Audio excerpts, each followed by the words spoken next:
गुजरात से, जहां पर जहरीली शराब से अब तक मौत का आंकड़ा जो है वो 28 हो गया है। ये बताया जा रहा है कि बड़ी संख्या में लोग ऐसे हैं जिनकी स्थिति अभी गंभीर बनी हुई है। पुलिस प्रशासन ये कह रहा है कि शराब में सीधे केमिकल डालकर पीने से ये मौत हुई है, लेकिन जहरीली शराब का मामला अपने आप में काफी ज्यादा गंभीर हो जाता है। गुजरात के डीजीपी ने कहा कि पानी में केमिकल को मिलाकर सीधे लोगों ने कंज्यूम किया और इसके चलते मौत हो जाती है। लेकिन इस मामले को लेकर सियासत जो है वो अब तेज हो गई है, सवाल जवाब तेज हो गए हैं। शराब कांड में अब तक 3 एफआईआर भी दर्ज कर ली गई है। ये बात गुजरात के डीजीपी की तरफ से कही गई है। तो देखिए, गुजरात से लेकर दिल्ली तक कैसे संग्राम है। दिल्ली में आबकारी नीति पर बीजेपी हमलावर थी, एक्साइज नीति को लेकर जांच की बात थी, लेकिन अब आम आदमी पार्टी कह रही है कि शराबबंदी के बावजूद गुजरात में कैसे ये कारोबार हो रहा है और गुजरात में अवैध शराब कारोबार को क्या राजनीतिक संरक्षण दिया गया है, ये अपने आप में एक बड़ा सवाल है। जहरीली शराब पीने से 28 लोगों की मौत हो जाती है। 3 यहां पर जो साजिश के तार जुड़े हैं वो जयेश, संजय और एक अन्य आरोपी है। इमोस कंपनी है, 60,000 में 200 लीटर यहां पर मिथाइल ली थी और उसके बाद ये कहा जा रहा है कि शराब के नाम पर पाउच में सप्लाई कर दी गई, केमिकल को मिलाकर सप्लाई की गई और इस वजह से 28 की मौत हो गई है अब तक।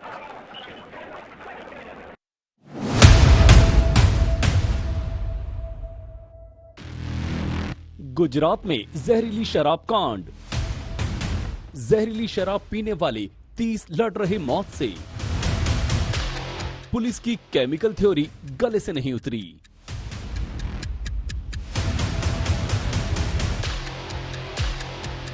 गुजरात के बोटाद जिले के रोजित गांव में जहरीली शराब ने तांडव मचा दिया है। जहरीली शराब पीने से यहां मरने वालों की संख्या लगातार बढ़ती जा रही है। गुजरात पुलिस के एक वरिष्ठ अधिकारी ने सोमवार रात बताया कि कुछ मरीजों की हालत गंभीर है, कुछ की हालत अब भी नाजुक। पुलिस से जुड़े सूत्रों के मुताबिक अभी 30 लोगों का विभिन्न अस्पतालों में इलाज चल रहा है। इलाज करा रहे एक पीड़ित के घर वालों के मुताबिक रविवार रात रोजित गांव में शराब पीने के कुछ घंटे बाद ही सबकी हालत बिगड़ने लगी। उधर पुलिस का दावा है कि ये हादसा जहरीली शराब से नहीं बल्कि केमिकल पीने से हुआ है। बताया जा रहा है कि पुलिस ने एक आरोपी को पकड़ा है जिसका दावा है कि शराब फैक्ट्री में मेथनॉल की आपूर्ति की जा रही थी। ये केमिकल अहमदाबाद से सीधे सप्लाई किया जाता था और उसी की वजह से ये हादसा हो गया। पिछले रात 11 बजे से लेकर सुबह 6 बजे तक करीबन 12 दर्दी को सिविल अस्पताल में लेके आए गए। वो सारे दंदुगा के आसपास के गांव के लोग हैं। एज ग्रुप बताऊंगा तो दो लोग हैं जो 30 साल से कम उम्र के हैं, 5 लोग 40 के कम उम्र के हैं और बाकी के 5 लोग 50 के से कम उम्र के हैं। और ये सारे लोग में से 6 दर्दी जो बिल्कुल स्टेबल है, स्वस्थ है, जिनको कुछ ज्यादा मॉनिटरिंग की भी जरूरत नहीं है, लेकिन हाँ उनको ऑब्जर्व करेंगे, कोई डिलेड इफेक्ट होती है तो उसको हम पकड़ पाए। बाकी के 6 लोग हैं जिसपे थोड़ा सा एसिडोसिस देखा गया था, इसीलिए उनको एक डोज वो मतलब फर्स्ट एक डायलिसिस किया गया है। अभी जो बाकी के रिपोर्ट इवनिंग में करेंगे, कल करेंगे, उस हिसाब से फर्दर प्लान डिसाइड होगा। इस मामले में पुलिस ने अभी तक 10 लोगों को गिरफ्तार किया है। साथ ही गुजरात आतंकवाद रोधी दस्ता और अहमदाबाद अपराध शाखा भी जांच में शामिल हो गई है।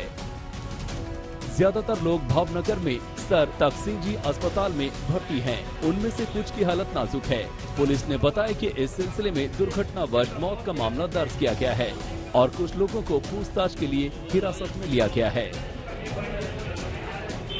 इस बीच जैसे ही त्रासदी की खबर गांधीनगर पहुंची, मुख्यमंत्री भूपेंद्र पटेल ने एक उच्च स्तरीय बैठक बुलाई। सूत्रों के मुताबिक वरिष्ठ पुलिस अधिकारियों, फॉरेंसिक विशेषज्ञों और स्वास्थ्य अधिकारियों को बोटाद जाकर हालात का जायजा लेने के निर्देश दिए गए हैं। सवाल यही है कि शराबबंदी के बावजूद राज्य में शराब कैसे और कौन बेच रहा है। गुजरात में 1960 से ही शराबबंदी लागू कर दी गई थी। 2017 में गुजरात सरकार ने शराबबंदी से जुड़े कानून को और कठोर कर दिया था।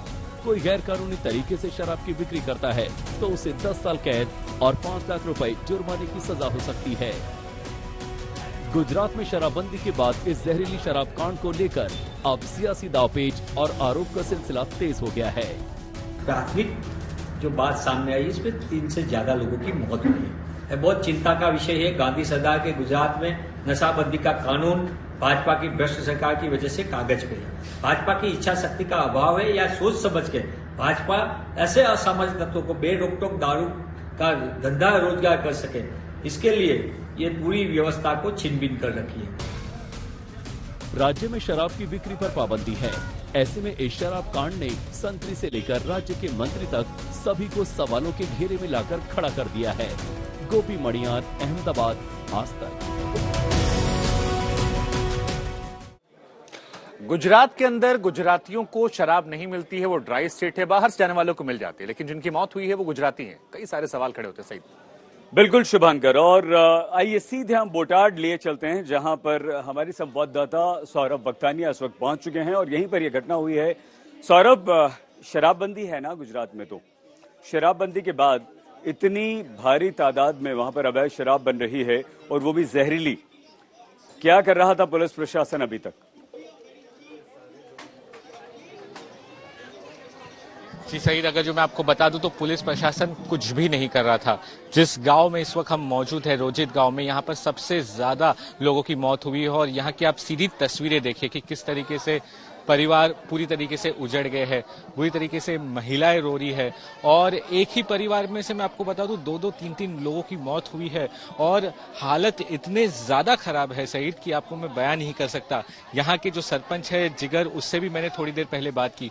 सरपंच का ये कहना है कि पिछले 6 महीने से लगातार यहाँ पर बुटलेगर्स थे और बुटलेगर्स कई तादाद में यहाँ पर बाहर से ये जो शराब है वो लेकर आते थे और उस शराब को यहाँ पर लाके बेचते थे। और यहाँ पर की मैं आपको ये भी बता दूं कि महिलाओं के साथ छेड़छाड़ तक होती थी। इन्होंने पुलिस को कंप्लेंट की। यहाँ पे जो बरवाला पुलिस स्टेशन है, वहां के पीएसआई, एसीपी, एसपी सबको लेटर्स लिखे हुए, लेटर्स की कॉपी आज तक के पास है, लेकिन पुलिस ने कोई कार्रवाई नहीं की। लगातार कंप्लेंट्स जाती गई, लेकिन आप देखें कि पुलिस के एक इनएक्शन के वजह से किस तरीके के यहाँ पर हालात हुए हैं।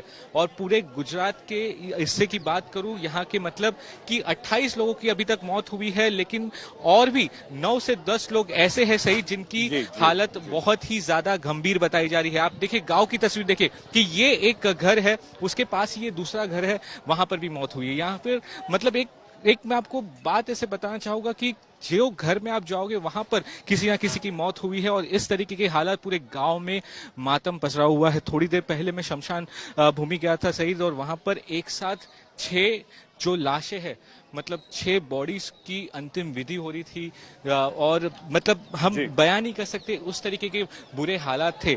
यहाँ के जो गांव वाले हैं उनका एक ही आरोप है, उनका यही सौरभ, हम दोबारा आपके पास सबके आते हैं, कुछ ही देर में और बातचीत करेंगे। बोटाद से हमारे संवाददाता सौरभ वक्तानिया लगातार बने हुए